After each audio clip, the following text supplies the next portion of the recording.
Powell as Private Detective Richard Rogue in Rogue's Gallery.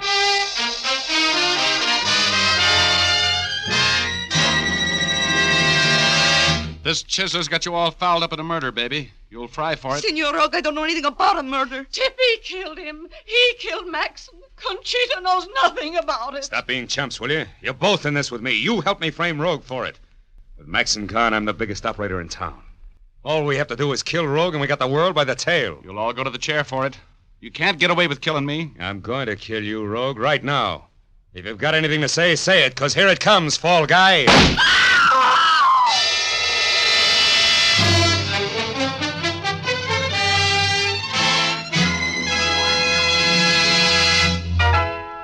Rogue speaking.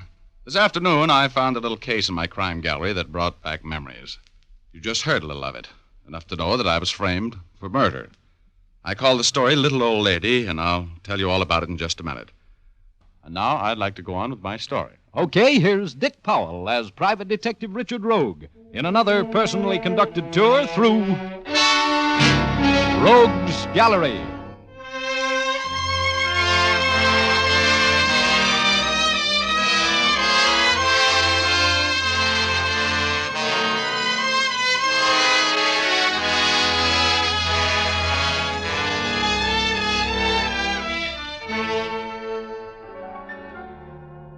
I was looking at the world through azure-colored glasses that afternoon.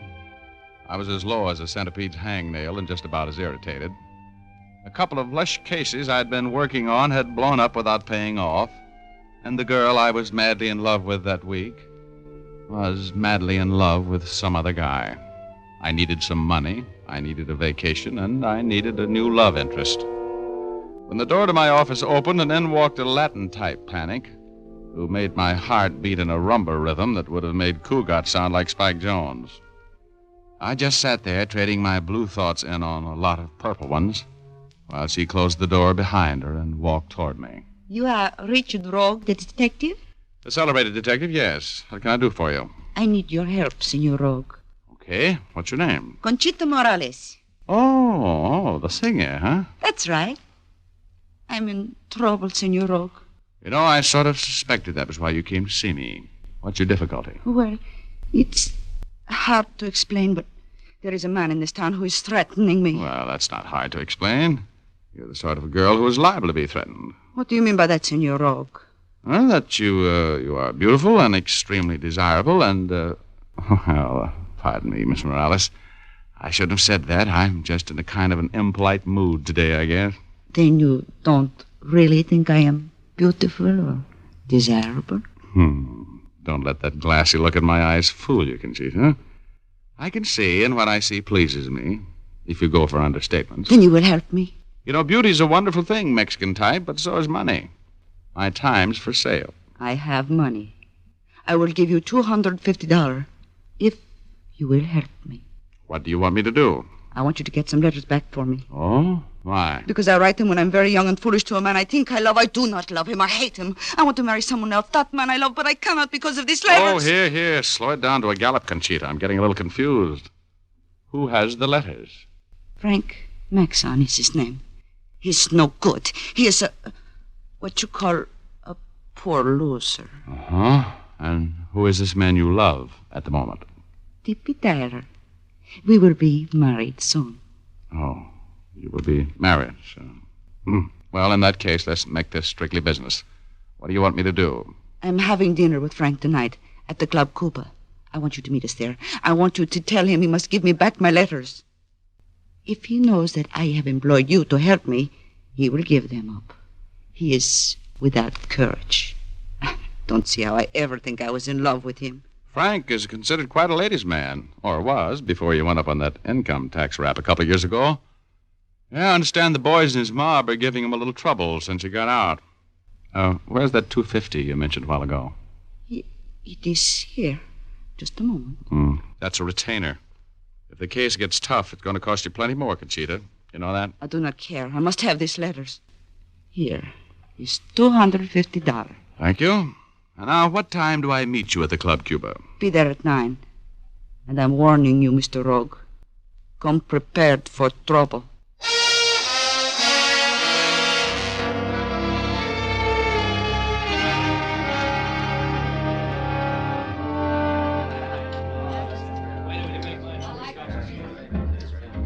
hello, Senor Rogue. You are late. Sorry, I was held up in traffic.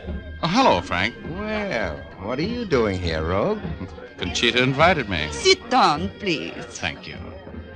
What is this, a surprise party on me, Conchita? Mr. Rogue is working for me, Frank. Yep. I came down to help Conchita recover some letters from you.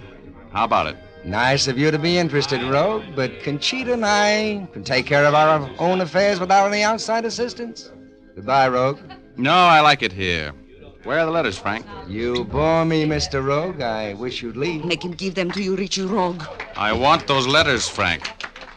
You ever hear of blackmail? I'm not blackmailing anybody. Those letters are mine. They came to me through the mail. If I want to keep them, I will. But you're threatening me with them. That is illegal, isn't it, Mr. Rogue? Sure. It's especially illegal for a guy who's out on parole. Who's going to call the cops in on this deal? You, Conchita? Mr. Rogue will handle it for me. Look, sweetheart, it's no go. See? You and I'll just have to work this out our own way. Hit him, Mr. Rogue. Kill him. No. Now, there are ways of handling petty larceny pasties like Frank that you never heard of, Conchita. Look, Frank, you know you've got 2 strikes against you. Are you going to play ball with me? Conchita's mine, and she's going to stay that way, Rogue. She's not getting away from me with your help or any other way. Oh, I've asked you 2 or 3 times to get out of here, Rogue. Are you leaving? No. I'm sorry about this. I always liked you, Rogue.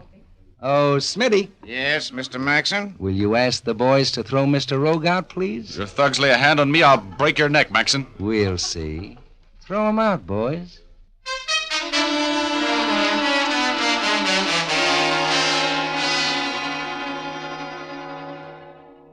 It occurred to me as I hit the sidewalk with the back of my head, among other things, that Frank owned a piece of the Club Cuba and that it was a bad place to start a beef with him. I got up piece by piece, counted my arms and legs, and waited a while for Conchita to come out. She didn't. So I felt in my pocket for that $2.50. It was there. I went home. The next morning, I went to the office and tried all forenoon to get in touch with my Latin-type client at her swank apartment hotel. The Mayflower couldn't locate her. I had a late lunch, and when I got back to the office about 3, there was a little old lady waiting there for me. A lovely little old lady with rosy cheeks and twinkling eyes with a lot of laugh crinkles in the corners of them. Mr. Rogue? That's right. You waiting to see me? Oh, yes, I was. I've been waiting for quite a while, Mr. Rogue. I just had to see you. Oh, I'll have a chair. Don't tell me you're in trouble. No. Oh, yes, Mr. Rogue, I am. I'm in trouble because my son is... Oh? Tell me about it. Well, there isn't really very much to tell, Mr. Rogue. I know so little about what Norman has been doing. He's always been a little wild, but a few weeks ago he quit his job. And he's had much more money than he ever had before. I know that he's been doing something wrong, Mr. Rogue. Well, now, Mrs. Stam, have you tried talking with him? And I haven't told you the worst yet, Mr. Rogue. No? Last night he came home for the first time in 10 days. Oh, I've just been worried to death about him. And when he came in last night, he was so pale. And I tried to talk with him, but he went right to his room. Yeah? He called me after a while, and I went in to see him. And, oh, Mr. Rogue, he'd been shot through the shoulder. He was bleeding badly. Oh, I see. I asked him to let me call a doctor, and he wouldn't. I know that he'd been shot while he was breaking some law. I took care of him as well as I could, and I think he's going to be all right. I want you to come and talk with Norman tonight, Mr. Rogue. Well, Mrs. Stam, I'm working on another case right if you now. just come out and talk with him, you could advise him what to do. He won't pay any attention to me, and I have to get him straightened out, Mr. Rogue. I have a little money, and... Where do you live? In the southwest part of town, at 2673 Spring Lane. Would you come out with me and talk with Norman? I'll pay you for your time, Mr. Rogue. I'll go with you, Mrs. Stam. Oh, thank you. Oh, that's perfectly all right, but please don't plan on me performing any miracles. If your son was shot during a robbery, he's going to have to go to jail. You know that, don't you? Oh, yes, I know. I only want him to do what's right, Mr. Rogue. I don't want him to do anything foolish. No, of course you don't. You have a car? No, Well, we'll take mine. Come on.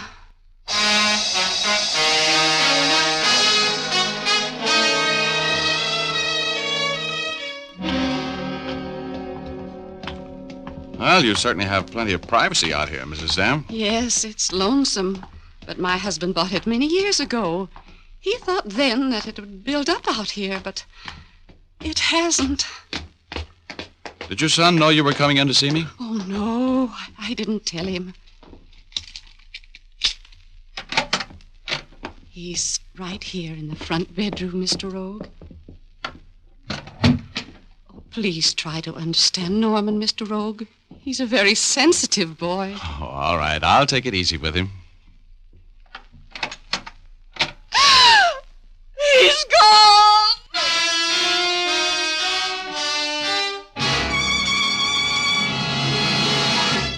There was the bed with blood on the sheets where a man's shoulder would have been lying. There was no note. No sign of the wounded boy I'd made the trip to see. The little old lady was almost hysterical. I finally got her calmed down. She made some tea, offered me a cup.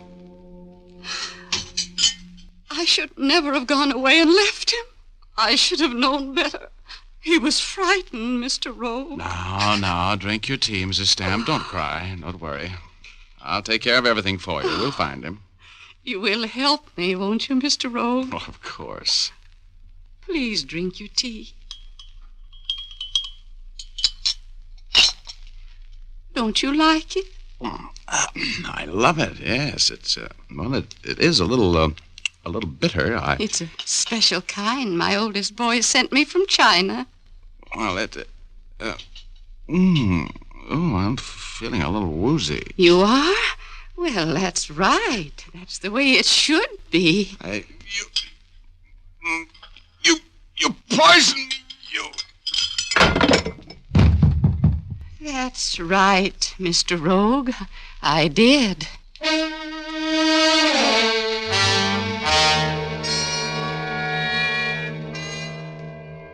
My body dissolved before it hit the floor, and a warm breeze wafted me upwards, gently, like a spark out of a chimney.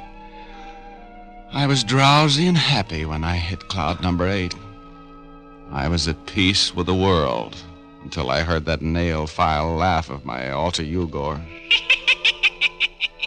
Well, Rogie, that little old lady kind of put you away, didn't she? Oh, shut up. Let me sleep, midget.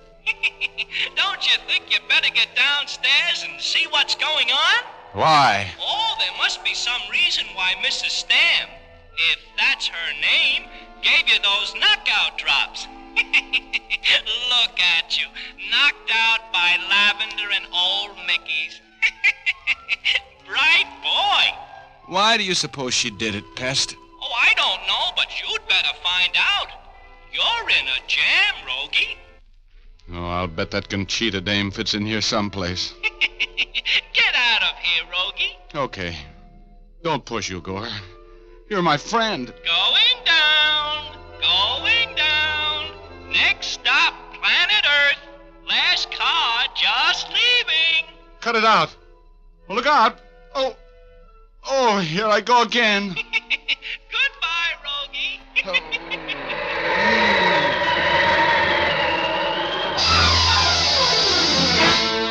I came to in my car. My gun was gone. I looked for my money. It was still there. I looked at my watch. It was 9:30. I drove to my office, opened the door, and stopped dead in my tracks. There was a dead man lying there in the middle of the floor. He'd been shot at close range through the head. My gun was lying a foot from the body.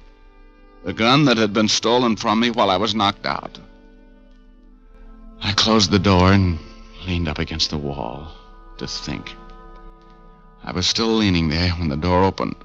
Hello, Rogue. Who's your friend? Hello, Lieutenant Urban. What are you doing here? I got a call telling me you just killed a man. Yeah? Well, that's Frank Maxon, that defunct character there. Your gun? Yeah. Looks to me like we're going to have to hold you, Rogue. For murder.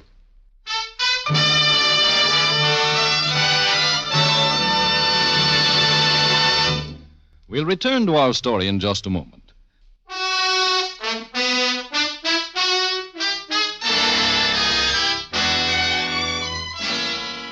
Now back to Rogue's Gallery. Dick Powell, as Richard Rogue, is telling our story.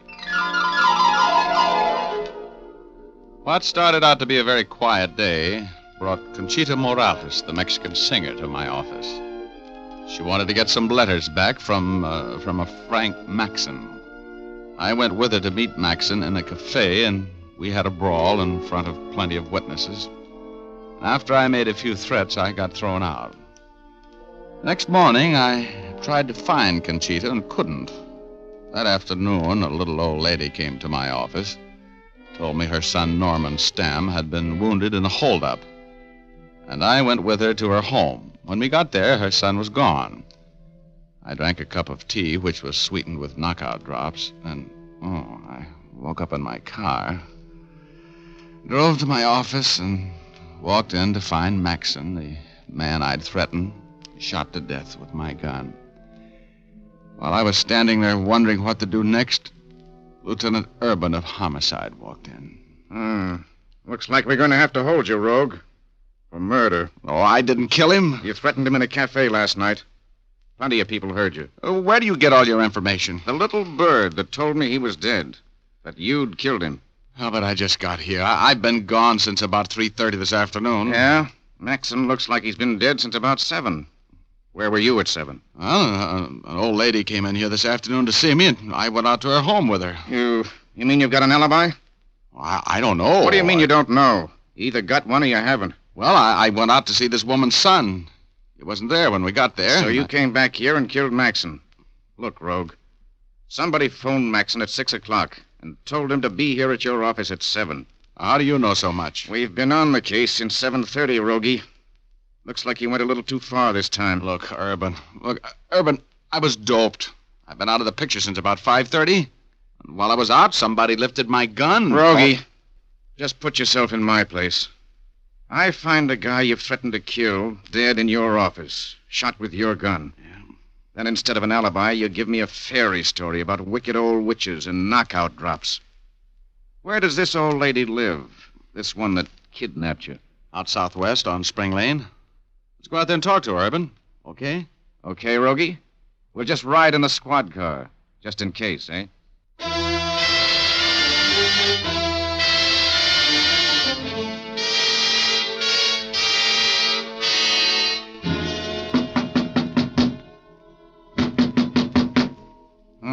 No lights on. There's nobody home. Think we'll go in, Rogie.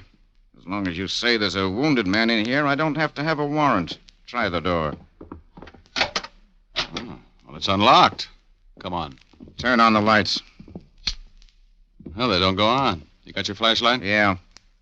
Look, Rogie. The furniture's all covered. There's nobody living in this house. Urban, come over this way. Let's look in this bedroom. Are you sure you're all right, Rogie? Sure. Come on, over here. Well? Well, there's not even any furniture in this room. That's right. But there was a bed with blood-stained sheets. I'm sorry, Rogie. They seem to have disappeared with the old lady and your alibi. This house hasn't been lived in for months. Why'd you kill him, Rogie?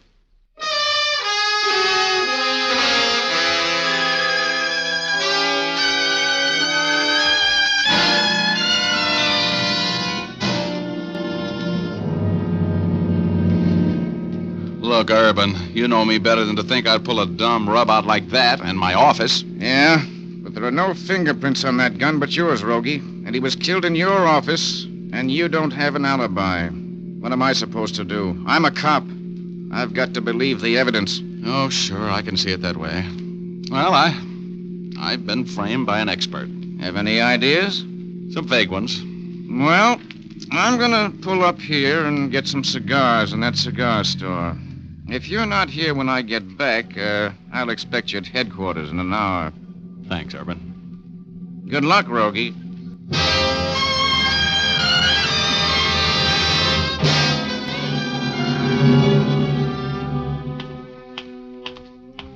Well, hello, Murphy. How's my favorite house detective? Oh, hello, Rogue. What are you doing here at the Mayflower, huh? I want to talk with one of your guests, Flatfoot. Do you owe me any favors? Maybe. What do you want me to do?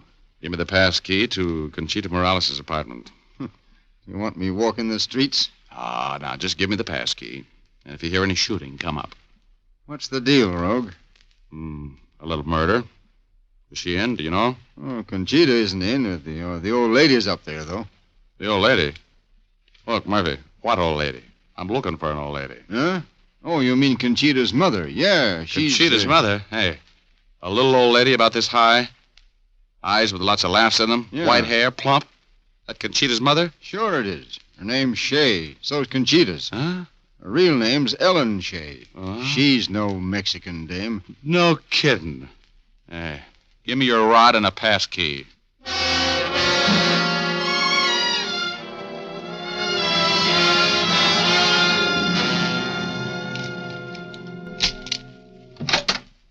No, don't get up. Please, Mrs. Shea. Just keep your seat. Oh, Mr. Rogue. Yeah, surprised to see me? Yes, I am. A little. I can understand that, Mrs. Shea. You figured me for a murder rap, didn't you? Please don't point that gun at me. For some reason or the other, Mrs. Shea, I don't trust you. No. Where's Conchita, or whatever your daughter's name is, that Latin from Manhattan, that phony Mexican... I won't have you talking that way about my daughter. What do you expect me to call her? After the two of you framed me for murder. Murder? You said that before. What do you mean? Are you going to drop that act? Murder, I said. And murder's what you framed me for. Now, sit down. Where's Conchita? I'm expecting her any moment. Drop that gun, Rogue. Oh, Tippy, where have you been? I've been waiting for you to come in. He keeps talking about a murder. I said drop that gun, Rogue. And why should I drop the gun? Because if you don't, I'm going to pull the trigger on this one. And it's resting at the back of your neck. Come on, drop it. Well, where did you come from? I was in the kitchen mixing myself a drink, fortunately. Tippy Tyler, huh? I suppose you're the man Conchita's in love with at the moment. That's right. They're going to be married, Mr. Rogue. In the death house, I hope. It's wishful thinking, Rogue. The two of you killed Frank Maxon, didn't you? Killed him? Killed Mr. Maxon? Oh. No, Rogue. You did, according to the cops and all the evidence. You were Frank's right-hand man before he went up, weren't you, Tippy? Mm-hmm. You kind of took over while he was gone. Go on, talk, Rogue. I'm just figuring out what I'm going to do with you. Oh, Conchita. Hello, Mama. What are you doing here, Senor Rogue? He's making things difficult, Angel. I just dropped in for a little chat about a house out on Spring Lane and a wounded man who wasn't there and a murdered man in my office. That's all. It was a very nice job of framing me, Conchita, Ellen Shea. And you can drop that broken-down accent. Okay, Mr. Rogue, smart guy. What happened? Who was murdered? Well, you ought to know. You helped to plan it. I did not. I don't know what you're talking about. I've been arranging things for us, Conchita. Frank Maxon is dead. Your mother helped arrange it. I didn't know what I was doing, Conchita. Honest, I didn't know. That's a lie, and you know it. You and your daughter end this thing too far to get out now unless you smart up fast. There's too much talk going on in here. Maxon's dead. He was found dead in Rogue's office, shot with Rogue's gun. Rogue's as good as burned for it. Mama, did you kill him? No, I didn't, Conchita. Look, sweetheart, everybody heard Rogue threaten Maxon last night. It was our chance to get rid of him. Conchita, listen to me. This Chisler's got you all fouled up in a murder, baby. You'll fry for it. I don't know anything about a murder. Tippy killed him. He killed Maxon. My Conchita knows nothing about it. Stop being chumps, will you? You're both in this with me. You helped me frame Rogue for it. Maxon gone, I'm the biggest operator in town. All we have to do is kill Rogue, and we've got the world by the tail. You'll all go to the chair for it. You can't get away with killing me. I'm going to kill you, Rogue, right now. If you've got anything to say it. Because here it comes, fall guy.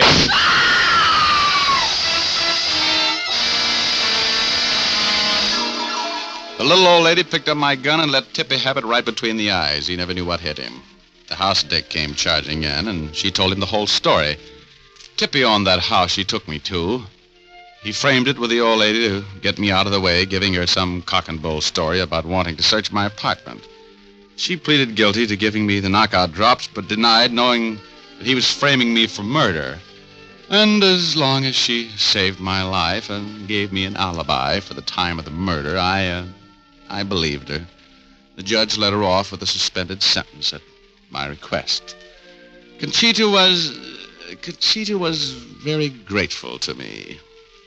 And when Conchita, she was grateful, oh, the angel, she sing. Oh, brother.